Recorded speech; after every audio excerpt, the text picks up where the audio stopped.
We now turn to a physician whose work bridges science. Hello, Dr. Moreira. Whose work bridges science, tradition, and innovation, Dr. Ana Moreira. So she's president of the Portuguese Society of Integrative Medicine, serves on the executive committee in the European Society of Integrative Medicine, and founded the Center for Integrative Medicine in Porto. An international lecturer and author, she also leads integrative health retreats. Dr. Moreira, the stage is yours now. Thank you. Good morning. So my name is Ana Moreira. I am from Portugal, a silent country in the beginning of Europe. And I work in integrative and functional fields since about 18 to 19 years. And I come, oh, sorry, what did I do? I come from a family of doctors, of medical doctors. This is my grandfather here in the college medical school in 1947. Then my father went to medical school. I left the hospital. I started working in aesthetical and anti-aging medicine. This was the first thing that I did. And then I started working in orthomolecular medicine, functional, integrative medicine, where we see the patient as a person. So I opened a clinic in Porto. I wrote a book, and this has been my daily, medical career. I have to thank to my family, especially to my children that are here today, because they have been my support, and it's wonderful when your family supports you in you do what you do and you love what you do. So life is better when you do this. So you can access to my networks, and you don't have to take photos of my presentation. If you download this code, you can then access all presentation. So I also don't have any conflicts of interest. I don't work for any company, or I don't work for any machine companies or whatever, okay? So when we talk about health, this is the main issue that I have been searching and studying for the past almost 20 years. The world today is not the same as the world of our ancestors, of the world of our grandfathers and grandmothers. The world today is toxic. It has pollution. It has more cars than people. It has airline traffic pollution. So this is something that we don't pay much attention. We are dying of environmental pollution. We are dying because of pollution of the water. So look at this data. 9 million people per year die of pollution. This is very serious. Also the pollution in the water, also the pollution in our houses. Inside our houses, the air is more polluted than outside of our houses. Also electromagnetic radiation pollution. We don't see it, but it's here. So look, 1, 2, 3, 4. All of us have mobile phones, some have 2, some have computers. So this is something we need to pay attention, because especially the interference with our circadian rhythm is a big issue, okay? Also, the agriculture. Our agriculture is not the same as it used to be. This use of pesticides and herbicides is all around, and we eat this food. We eat this food with pesticides. If we test the patients in the urine, for instance, we have pesticides, we have herbicides in our urine per day, and our children too. We have more mobile phones than people in the world, and we have stress. And we want to be beautiful, but the things that we put in the face and in the air is all contaminated. Also, the things that we use to clean our houses, this is a big issue, because they have chloroform that is a carcinogen. They have endocrine disrupting chemicals. So this is very, very dangerous, especially if we have children. Then, just an example, I don't want to bother you with this, but this dishwasher detergent, this is awful. The conference before talked about microbiota and the gut bacteria. These dishwasher products destroy our gut bacteria. And also, of course, everything that we put in the mouth that is toxic, like the dental fillings with amalgama that has mercury, resin fillings, and also some ionomer fillings that are also toxic. So we have toxic overload of metals, we have tobacco, we have vaccine ingredients like never before in the history of humankind, and we are with more diseases than ever. So also, this is a big issue, the microplastics. I'm sorry to tell you that even in breast milk of mother, there is microplastics that's going to the babies.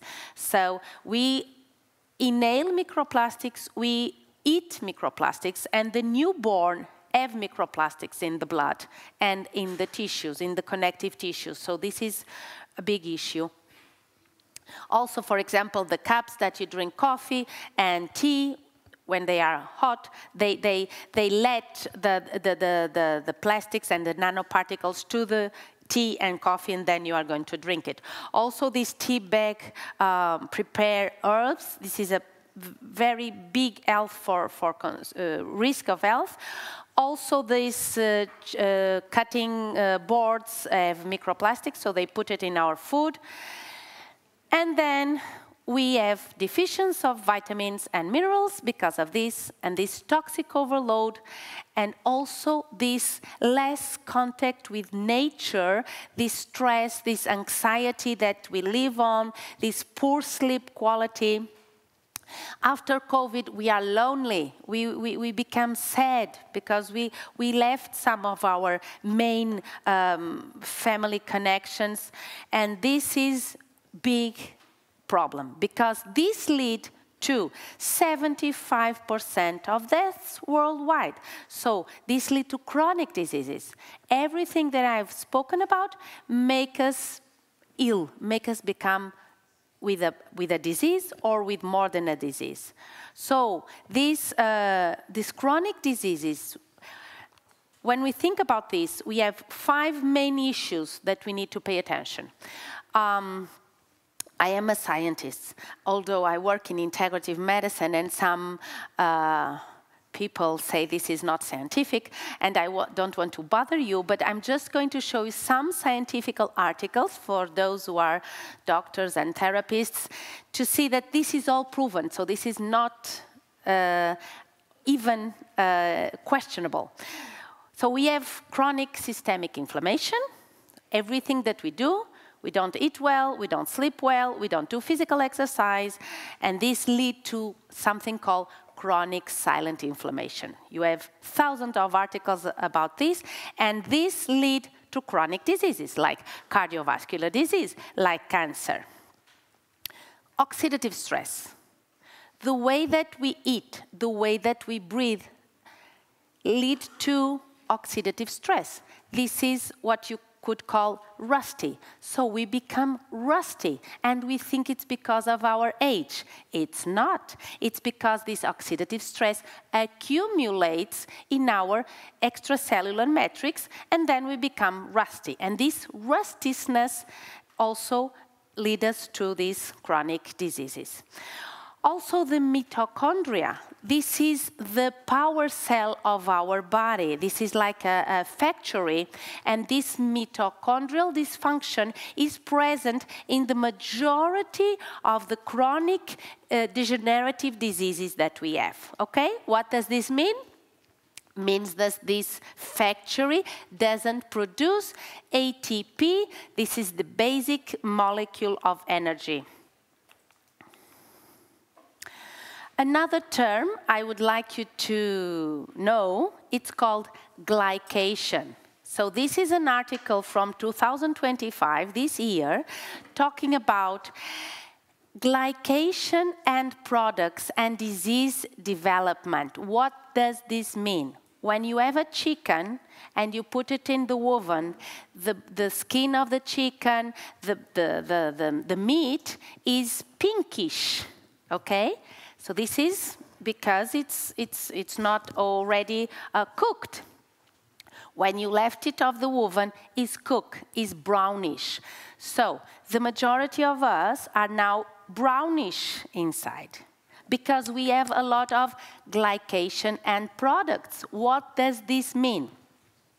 When we eat food that is overcooked, when we eat high-fat, high-sugar diet, when we smoke, when we don't do exercise, we accumulate this glycation. That means that we are overcooking our connective tissue. And this, as you see there, also is connected with chronic diseases like joint diseases. When you feel rusty in the morning and you start having pain, it means that you have glycation and products inside. When you start having eye disease, like you are not seeing so clearly, it's not because of your age, it's because you have glycation inside.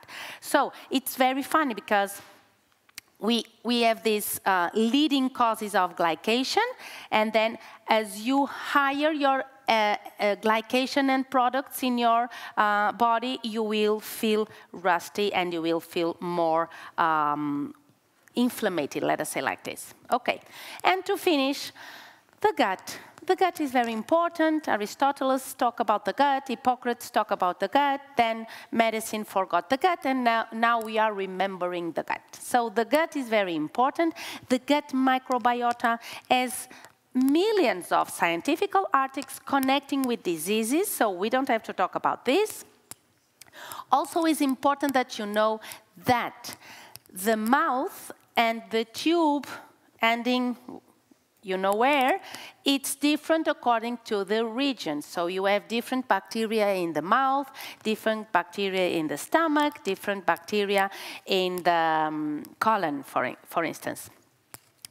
And you have something called network. So this is an axis, like the gut-brain axis is a bidirectional axis, meaning that the gut, the gut in above. So the brain depends on the gut, and the gut depends on the brain. Okay? This is so important, like the gut feeling. When you feel something for someone or for a situation, that means that you will feel here, and that will produce,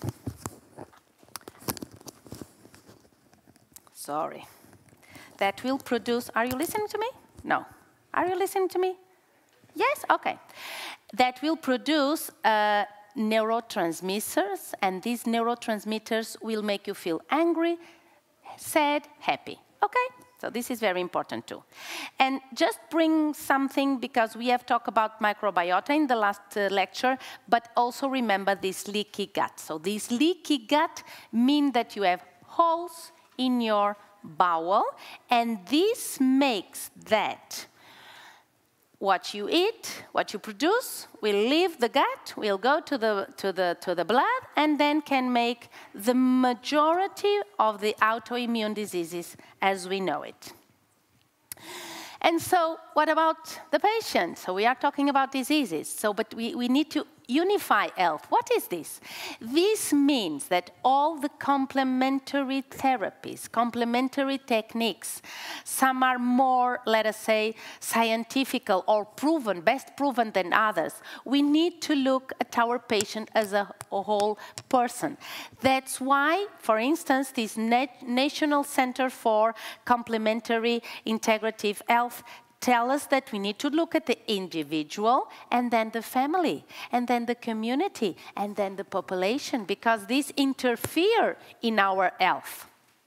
But what is interesting is that we have a lot of conditions that cause one imbalance. For instance, you have diabetes and cancer, and this tells us that that person had inflammation or has inflammation. But diabetes can be caused by chronic inflammation, hormone disbalance, diet, bad diet, and lack of exercise. So this is so interesting. That's why you have to look at the person as a whole, because there are no diseases. There are people with diseases. So this is of major importance. So we need to look at the person as their physical body, their emotional body, what conflicts, what trauma, what emotional trauma did this person that we are looking at in his life. Also the mental mind, the mental body, let us say, what are their beliefs, what are their thinkings, this will lead to a certain behavior, and then of course our essence, our soul, our whatever you want to call it, that can help us know if this person will be willing to be without diseases, okay? Because it's like we are being programmed to have diseases as long as we are living. So when we talk about Unify Health, it's because these major complementary techniques we have been talking about are put in the equation, let us say like this. So we have to stop looking at the patient like absence of disease, because absence of a diagnosis doesn't mean you are healthy, okay? Because you don't sleep well, because you don't eat well, because you don't have good emotional, good relationships with your family, with your friends, so you are not healthy. So we need to go from the organism to the macromolecules. What does this mean? It means we still need to take blood of the patients to see how is, let us say, inside. We need to take x-rays, but then we put all in the basket and we look at the person as a whole individual. So we should leave this reductionism approach that we've been taught in medical school to a complexity-based approach, because if you have listened to me and are not asleep, I hope, this has a lot that we need to see when we see a patient. We need to put this approach, and we need to ask questions, because illness and wellness is a continuum. So we need to see if the person had diseases when she was a child, a baby. How was the pregnancy when the mother was pregnant of that person, and to see how the person feels. So the person can be in a disease or in a good health. So this is a continuum, because it accumulates these risk factors that I have been talking about. So, and what do we use as medical doctors and therapists? What strategic, therapeutical, modern, scientific proven do we use? I just bring some. They are relatively new, so I'm not going to spend time, sorry, talking about diet and exercise. I decided to bring you some more modern technology that we do in integrative medical clinics. So remember always that you can be healthy and disease, and this is a continuum. You have to put the patient in the center. The patient needs to be empowered, that he has to make changes. You can be a good doctor. You can be a good therapist. But if the patient doesn't take the responsibility of his health, you are not going to do anything, because you give him homeopathic medication. You give him herbs.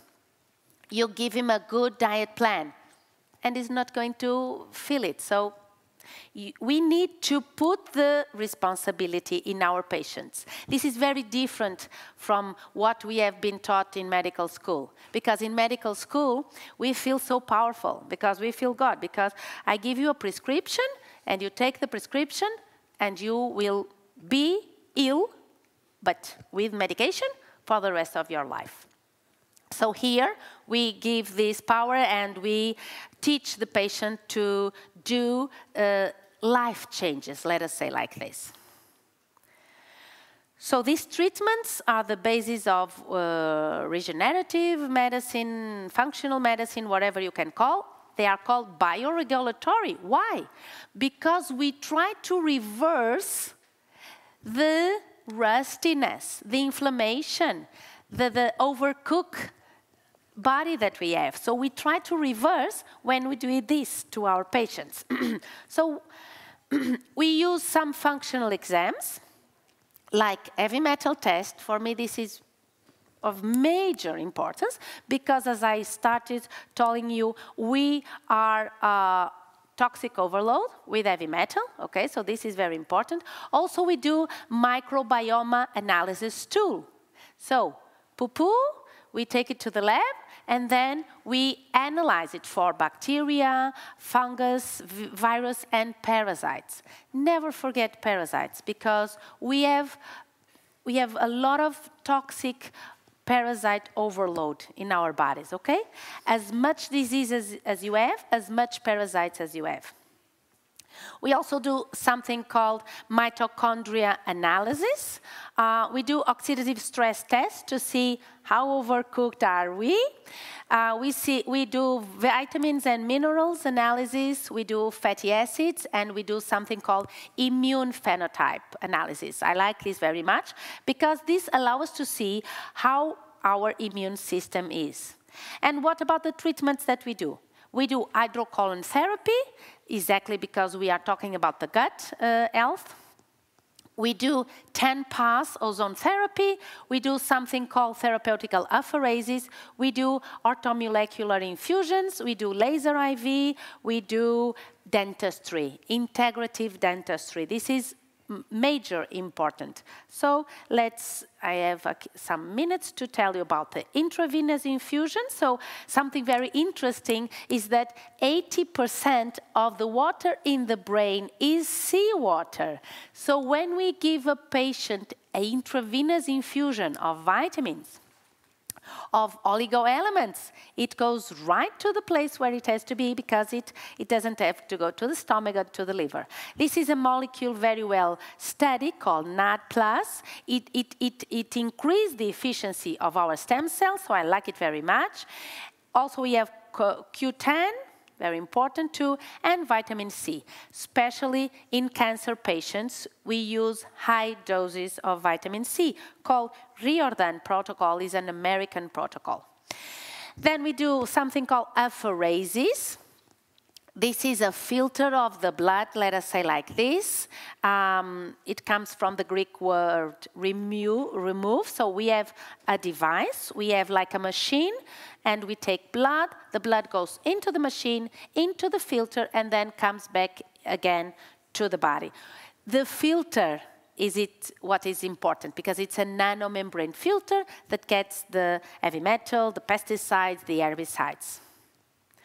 Also, autologous infusion of stem cell. So we do this in the clinic in Porto. So we take off stem cells from the bone or from the blood, and we amplify, we cultivate, and then we inject it back again. So this is very important, especially when we are talking about anti-aging and some kind of diseases that are well known now that we can use the stem cell. Of course, aging is something that we always like to love. Hyperbaric ozone therapy. So you take blood of the patient, you mix it with ozone. Ozone is a gas, as you know, is O3. So 3 molecules, 3 atoms of oxygen.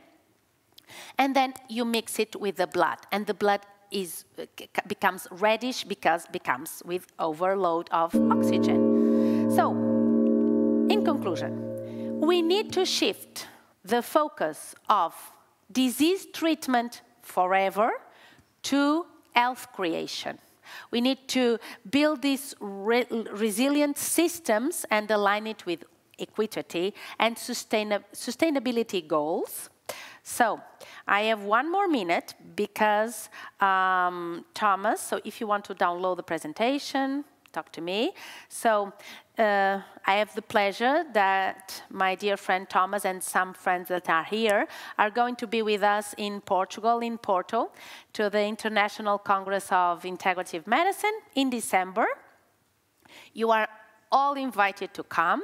I will give you a code so that you can sign for free, but you have to thank it to my dear friend Thomas because he has made a partnership with us and us with him and his organization. We are going to talk about cancer, we are going to talk about dentistry, psychosomatic medicine, orthomolecular medicine, microbiota, veterinary integrative approach to the animals.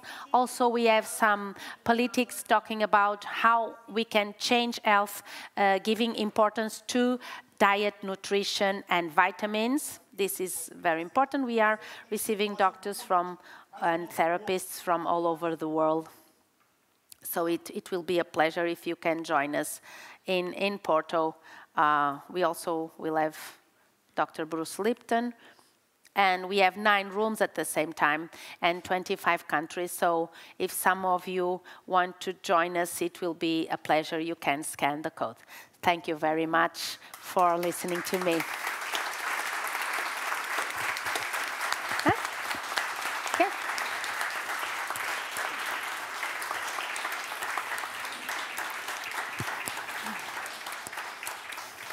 Dr. Moreira, thank you so much for contributing to our program with so much great information. Thank you.